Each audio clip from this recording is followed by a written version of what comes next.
Hey YouTubers, this is what you're looking at here is my compost tea bucket.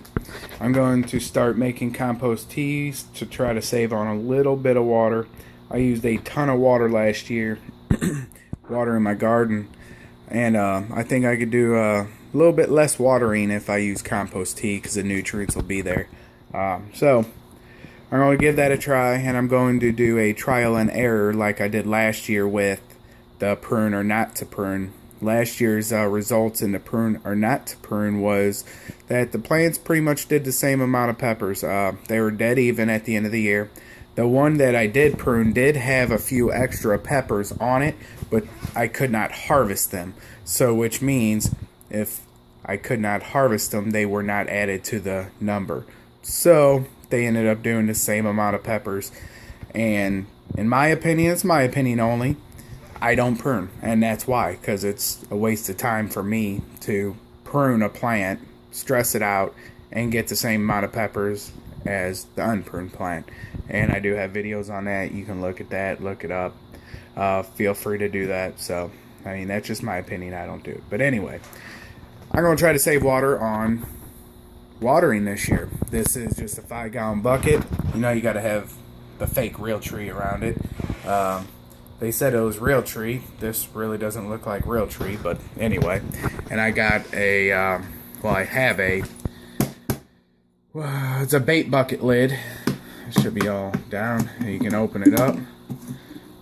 I put hot water in there because hot water kills any of the bacteria that possibly could be in the water. I'm going to set it outside for about 4 days, let the bleach and the chlorine and all that evaporate out, and I just have a simple little fish tank aerator that puts some little bubbles in it.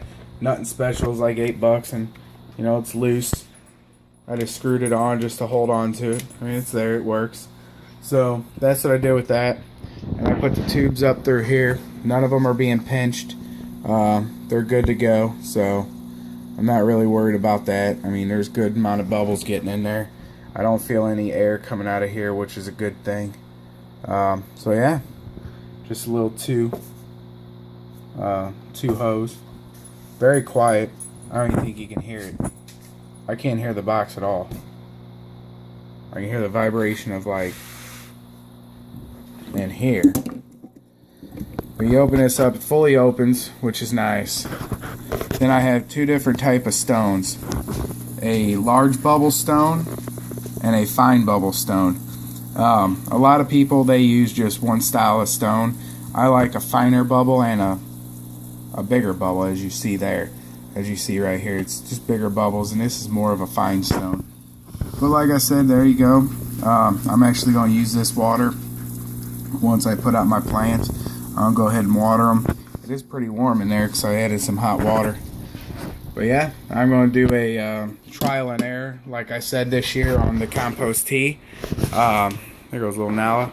I'm going to do trial and error. I'm going to grow two of the same plants into the same habitats, into the same soils. I'm going to feed one compost tea. I'm going to feed one just water. I'm not going to give them any other nutrients besides that. And I'm going to see if compost tea works. Everybody talks about it. Everybody gloats about it. Oh, it's great, it's great. It makes your plants healthy, gives you more and more and more and more, you know, produce. Well, we're going to see. I'm going to do my own little experiment and see if it works. Just kind of like the to prune or not to prune episodes.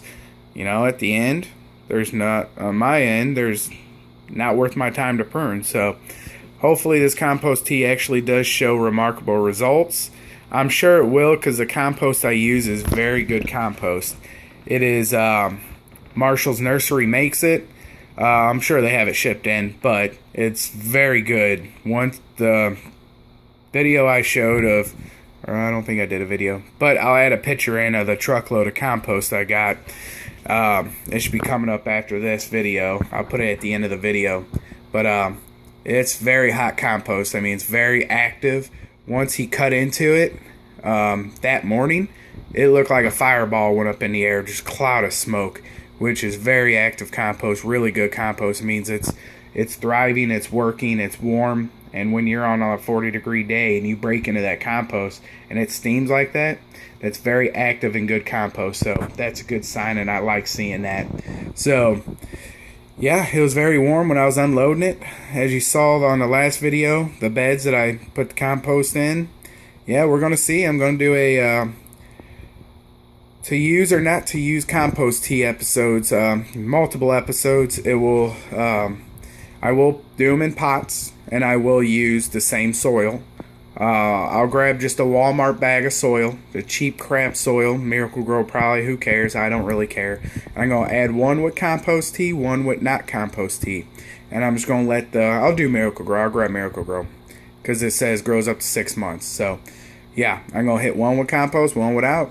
Stay tuned, like, subscribe, and yeah, we're going to have a good summer this year. Got a lot of plants growing, got a lot about to put out this Sunday. I'm going to put all of them out.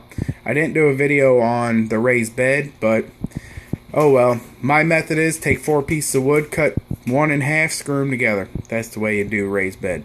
I'm not really scientific about it. I don't put all the braces and all this crap in it. As you see, my 16-foot beds are doing just fine. They're holding up. Nothing wrong with them. It's been 3 years. So, yeah. Yep, there you go. Talk to you guys later. I'll do multiple updates, and we'll go from there. See you guys later.